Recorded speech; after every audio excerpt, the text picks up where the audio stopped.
नमस्कार सभी को। आशा करती हूँ आप सब अच्छे होंगे, खुश होंगे। आज की हमारी कहानी कर्ण की मृत्यु पर परशुराम क्यों गुस्सा हुए। तो बिना देरी किए शुरू करते हैं कहानी। वीडियो के अंत तक अवश्य बने रहें और ध्यान से सुने। जैसे ही कर्ण की मृत्यु हुई, स्वयं भगवान परशुराम क्रोध से कांप उठे। उन्होंने ब्रह्मास्त्र उठाया और कहा, मैं इस अन्याय का बदला लूंगा, मैं इस सृष्टि का विनाश कर दूंगा। जी हाँ, वो परशुराम जिन्होंने कर्ण को अपना सबसे प्रिय शिष्य माना था, आज उसी कर्ण को अधर्म का शिकार बनते देख उनका दिल फट पड़ा।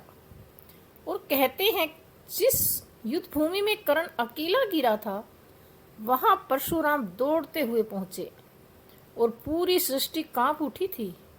अगर आप भी मानते हैं कि कर्ण के साथ सबसे बड़ा अन्याय हुआ, तो वीडियो के लास्ट तक बने रहें और सुने ध्यान से। तो आगे क्या हुआ, चलते हैं। कर्ण और परशुराम का रिश्ता किसी आम गुरु शिष्य जैसा नहीं था। यह एक ऐसा संबंध था जहां झूठ से शुरू हुई सीख आत्मा से जुड़ गई थी। कर्ण कि कोई क्षत्रिय उसे शस्त्र विद्या नहीं सिखाएगा, तो उसने ब्राह्मण का वेश धारण किया और भगवान परशुराम जी से दिव्य शास्त्रों की विद्या प्राप्त की।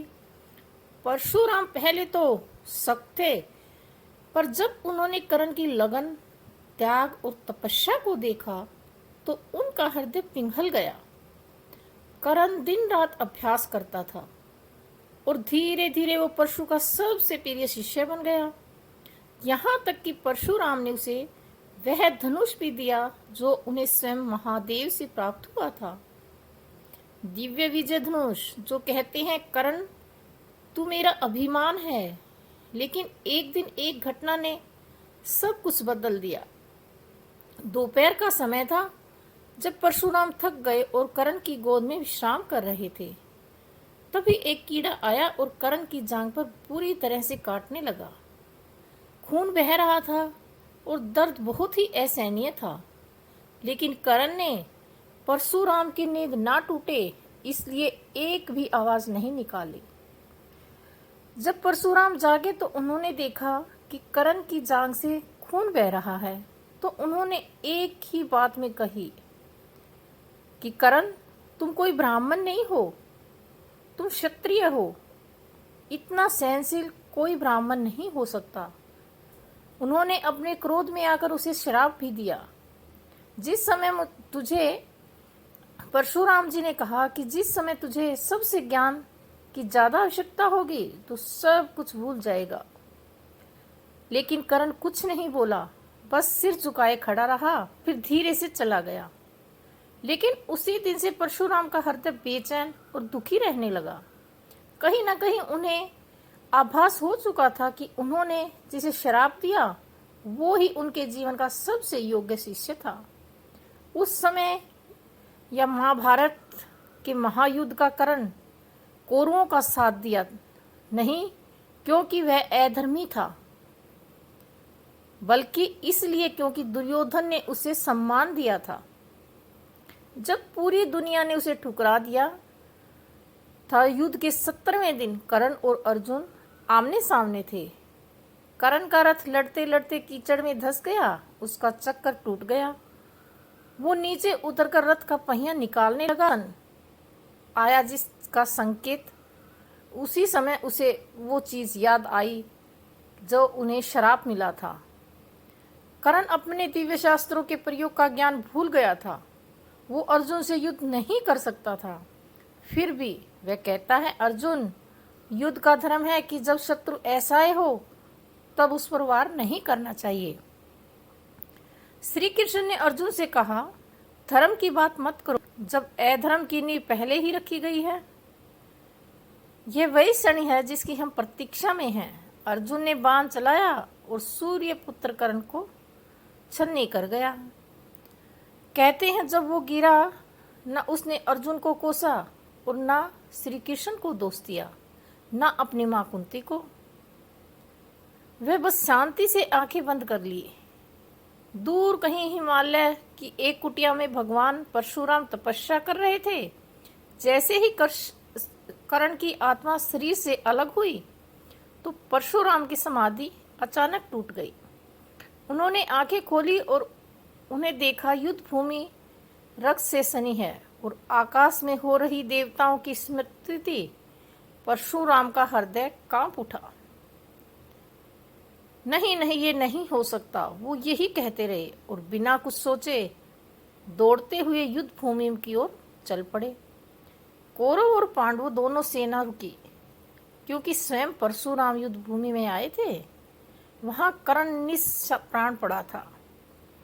परशुराम उनके पास पहुंचे, उनका सिर अपनी गोद में लिया और रो पड़े। मैंने तुझे श्राप दिया, मैंने तुमसे सब छीन लिया और आज तू चला गया। वो बोलते हैं, अगर मैं चाहता तो ब्रह्मास्त्र से इस पूरी सृष्टि का नाश कर देता, लेकिन तू इतना महान है कि तूने अपने कष्टों का दोष भी मुझे नहीं दिया।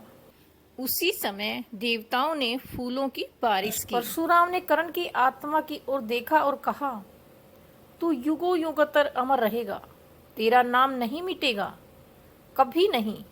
जो भी तेरा नाम लेगा वो तुझे दानवीर कर्ण कहकर पुकारेगा। उसी समय वह अर्जुन, भीम, नकुल, सहदेव और कुंती भी पहुंच जाते हैं।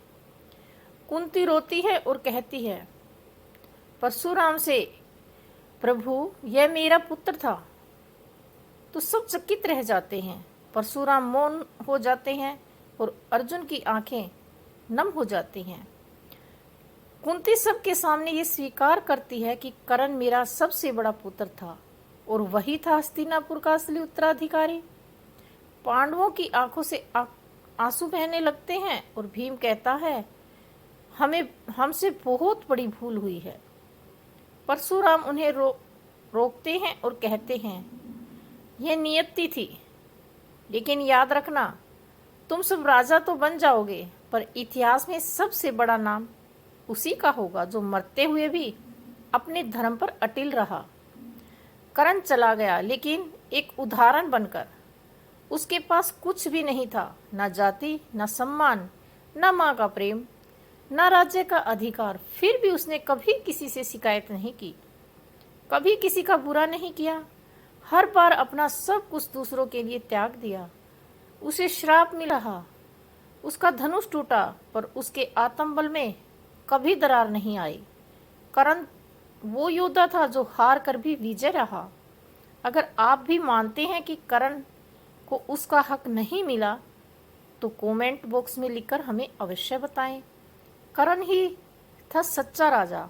और अगर आप चाहते हैं इस महाभारत की ऐसी ही रहस्यमयी और छुपी कहानियाँ हम आपके साथ शेयर करते रहें तो हमारे चैनल को सब्सक्राइब करना ना भूलें। बेल घंटी को प्रेस अवश्य करें ताकि वीडियो के नोटिफिकेशन सबसे पहले आपको मिले।